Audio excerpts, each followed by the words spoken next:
Kisah pada zaman dahulu kala, di bumi Sunda, hiduplah seorang putri cantik bernama Purbasari. Ia adalah anak bungsu dari Prabu Tapa Agung, Raja Kerajaan Pasir Batang. Selain Purbasari, Prabu Tapa Agung juga memiliki 6 putri lain. Mereka adalah Purbarangrang, Purbadewata, Purbaendah, Purbakancana, Purbamanik, dan Purbalewih. Dari ketujuh anak perempuan itu, Purbasari memang memiliki paras paling menawan.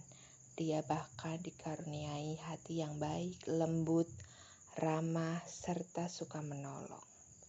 Berbeda dengan sang kakak sulung, Purbarangrang yang punya paras dan perilaku buruk.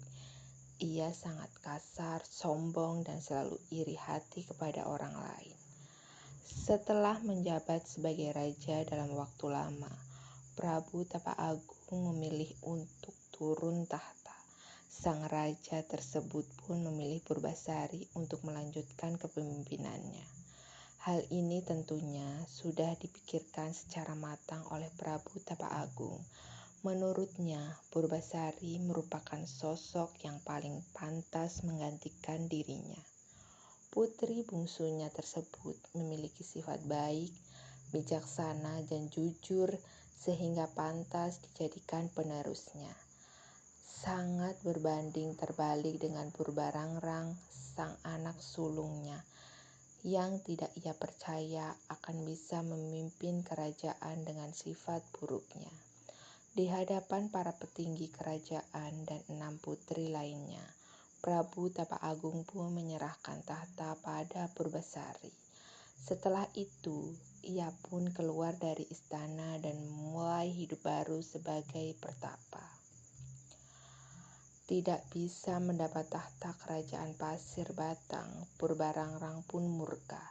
Ia meminta bantuan sang tunangan Indrajaya untuk kemudian menghubungi nenek sihir dan berniat mencelakai Purbasari. Sang nenek sihir memberikan bore atau zat hitam pekat yang ia suruh untuk disemburkan ke wajah dan tubuh Purbasari. Purbarangrang pun melakukan perintah itu. Alhasil, seluruh wajah dan tubuh Purbasari pun dipenuhi dengan bercak hitam mengerikan. Purbarangrang pun menggunakan momen ini untuk mengusir adiknya dari istana.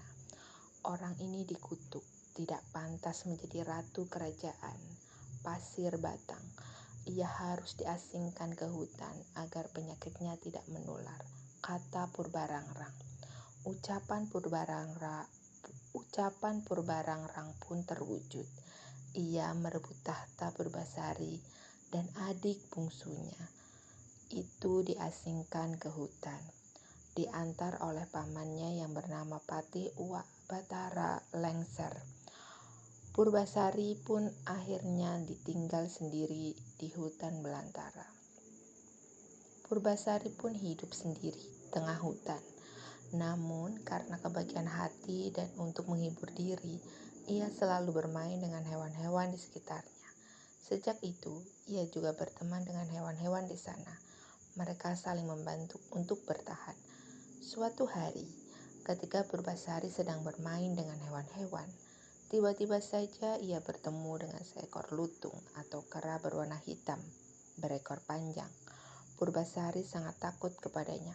"Ampun, jangan sakiti aku," teriak Purbasari. "Jangan takut, Tuan Putri." Purbasari kaget, lutung itu bisa berbicara. "Aku Guru Minda, putra Sunan Ambu dari Kahyangan. Aku telah melakukan kesalahan besar dan dibuang ke bumi dengan bentuk seperti ini. Aku sedang tersesat di hutan," ucap lutung tadi. Setelah itu, rasa takut Purbasari pun sirna karena mereka merasa senasib dibuang dari tempat tinggalnya. Purbasari dan lutung pun menjadi dekat. Bahkan Purbasari memiliki panggilan khusus bagi Guru Minda, yakni Lutung Kasarung. Pada suatu malam bulan purnama, Lutung Kasarung pergi ke suatu tempat untuk bersemedi. Ia meminta kepada Tuhan untuk menyembuhkan penyakit Purbasari. Tak disangka doa tulus Lutung Kasarung dikabulkan. Tanah di sekitarnya tiba-tiba menjadi sebuah telaga kecil.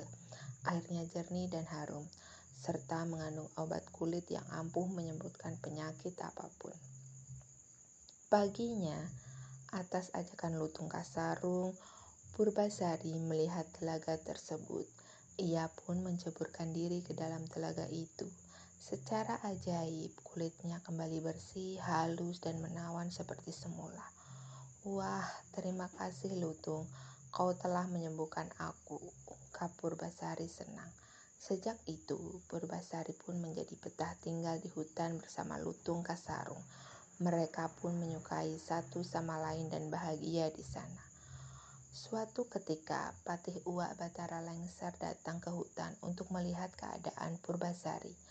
Ia pun kaget karena Purbasari sudah cantik seperti semula. Sang Patih akhirnya mengajak Purbasari kembali ke istana. Hal ini pun atas permintaan Prabu Tapa Agung yang kembali ke istana. Purbasari awalnya menolak, namun ia akhirnya lulus setelah dibujuk oleh Lutung Kasarung. Purbasari juga meminta agar ia bisa kembali ke istana dengan mengajak Lutung bersamanya. Kembalinya Purbasari ke istana membuat para penghuni di sana senang, tetapi tidak dengan Purbarangrang, sang kakak murka, karena merasa tahtanya terancam. Melihat posisinya, Purbarangrang meminta sang ayah untuk mengadakan sayembara. Sekiranya siapa yang lebih pantas menjadi ratu antara dirinya dan Purbasari.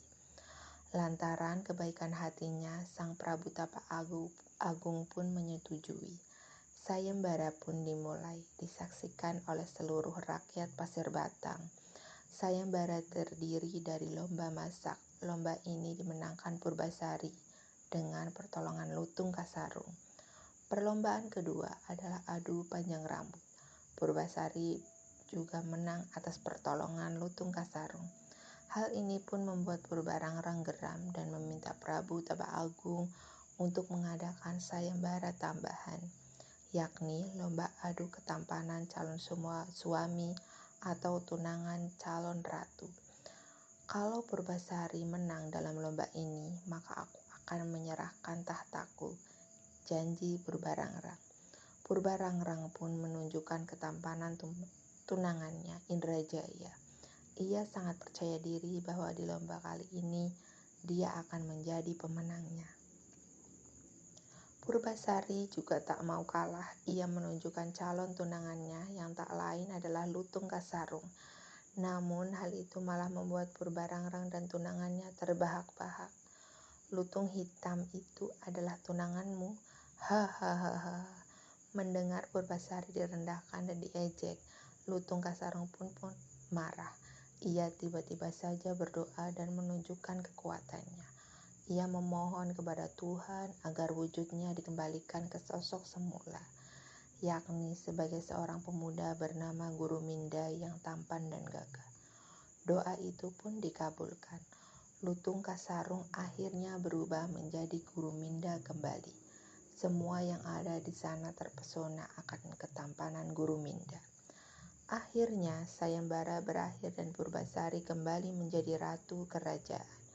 Purbarangrang dan tunangannya diberikan hukuman atas perbuatan kejam mereka pada Purbasari. Namun Purbasari merupakan sosok pemaaf, sehingga kesalahan sang kakak ia ampuni. Purbasari juga masih mengizinkan Purbarangrang tinggal di istana. Sejak itu, Purbasari kembali memimpin kerajaan Pasir Batang. Para rakyat gembira karena ratu mereka kini merupakan sosok yang bijaksana, baik dan menawan. Purbasari pun akhirnya menikah dengan Pangeran Guru Minda. Dari Kahyangan, keduanya hidup bahagia selamanya.